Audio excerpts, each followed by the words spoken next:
तर रायगडच्या इंदापूरमधील सभेमध्ये खासदार सुनील तटकरेंनी अजितदादांच्या शेवटची फोन रेकॉर्डिंग कार्य ऐकून दाखवली। तटकरेंनी श्रीजित पवारांची ऑडिओ क्लिप ऐकवत त्या दिवशीचा प्रसंग देखील सांगितला।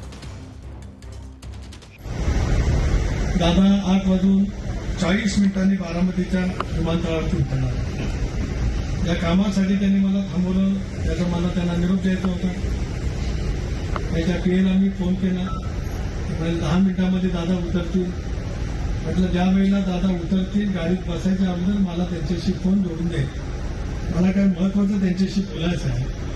10 मिनिटांनी जेव्हा त्यांचा पीएचा फोन आला त्यावेळेला त्याचा आक्रोश, त्याचं रडणं मी ऐकलं आणि तो दाखवत असलेला व्हिडिओ मी पाहिला। मी पूर्णपणाने खचलो।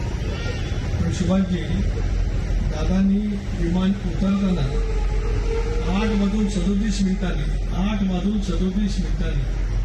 दादांनी त्यांच्या एका सहकार्याला फोन केला। 8:37 मिनिटांनी आणि 8:40 का 42 मिनिटांनी विमानाचा दुर्दैवी अपघात झाला।